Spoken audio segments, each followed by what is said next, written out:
అధికార పార్టీ రాష్ట్ర సారథి సొంతం జిల్లాలో పంతం నెగ్గించుకున్నారు. 7 మున్సిపాలిటీలు కార్పొరేషన్ను హస్తగతం చేసుకున్నారు. క్యాండిడేట్స్ నుంచి క్యాంపెయిన్ దాకా అంతా తానే నడిపించి ఇంటా గెలవడంలో సక్సెస్ అయ్యారాయన. సొంత గడ్డపై ఎన్నికలను హిజ్జత్ కి సవాల్గా తీసుకున్న ఆ నాయకుడు తెర వెనక ఏం చేశారు? అన్ని మున్సిపాలిటీలపై కాంగ్రెస్ జెండా ఎగరేసేందుకు ఆయన వేసిన స్కెచ్ ఏంటి?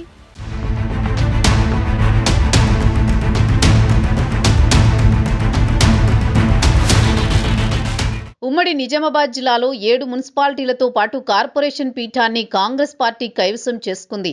ఈ ఫలితాలతో ఇందూరు జిల్లాలో మళ్లీ పార్టీకి పూర్వవైభవం వచ్చింది. 10 ఏళ్ల తర్వాత బల్దియా పోరులో హస్తవాసి కలిసొచ్చింది. పకడ్బందీగా ఎన్నికలకు వెళ్లిన అధికార పార్టీ అనుకున్నది సాధించింది. మున్సిపల్ ఎన్నికలను అత్యంత ప్రతిష్టాత్మకంగా తీసుకున్నారు. టీపీసీసీ చీఫ్ మహేష్ కుమార్ గౌడ్ అనుకున్న టార్గెట్ రీచ్ అయ్యారు.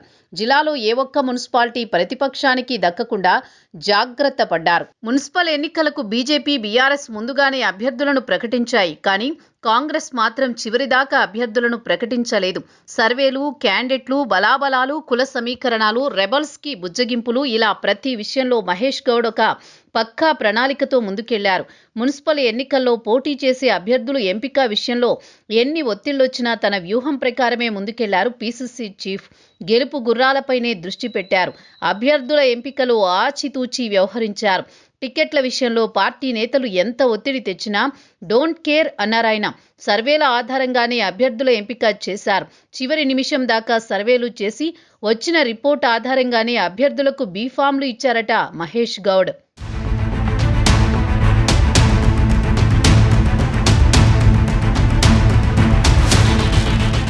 కామారెడ్డి, బిచ్కుంద, ఎల్లారెడ్డి, భాన్సువాడ, ఆర్మూర్, భీమ్గల్, బోధన్ మున్సిపాలిటీలు నిజామాబాద్ కార్పొరేషన్పై మహేష్ కుమార్ గౌడ్ జెండా ఎగరేశారు. బోధన్, కామారెడ్డి మున్సిపాలిటీల్లో హంగ్ ఏర్పడింది. ఏ పార్టీకి సరైన మెజారిటీ రాలేదు. ప్రభుత్వ సలహాదారు సుదర్శన్ రెడ్డితో కలిసి చాకచక్యంగా బోధన్ బల్దియా కాంగ్రెస్ వశమయ్యేలా చక్రం తిప్పారు మహేష్ గౌడ్. ఎంఐఎం మద్దతుతో బోధన్ చైర్పర్సన్ పదవిని కాంగ్రెస్ పార్టీ కైవసం చేసుకుంది. మరోవైపు కామారెడ్డిలోనూ హంగ్ ఏర్పడింది. మొత్తం 48 వార్డుల్లో కాంగ్రెస్ 19 సీట్లే గెలిచింది. బీజేపీ 16, బీఆర్ఎస్ 11 స్థానాలు గెలిచాయి. స్వతంత్రులు 3 స్థానాల్లో గెలిచారు. అక్కడ ప్రభుత్వ సలహాదారు షబీర్ అలీ చొరవతో 3 ఇండిపెండెంట్లు కాంగ్రెస్ కి మద్దతు ఇచ్చారు. కాంగ్రెస్ కౌన్సిలర్ల సంఖ్య 22కు చేరిన మరో 3 అవసరం. దీంతో కాంగ్రెస్, బీఆర్ఎస్ కౌన్సిలర్ల మద్దతు కూడగట్టుకుని మున్సిపల్ చైర్మన్ పీఠాన్ని హస్తగతం చేసుకుంది.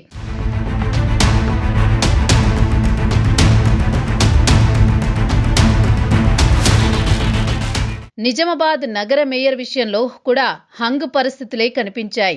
ఇక్కడ మొత్తం 60 వార్డులుంటాయి. బీజేపీ 28 సీట్లతో అతిపెద్ద పార్టీగా అవతరించింది. కాంగ్రెస్ 17, ఎంఐఎం 11 డివిజన్లలో గెలిస్తే బీఆర్ఎస్ ఒకే ఒక డివిజన్తో సరిపెట్టుకుంది.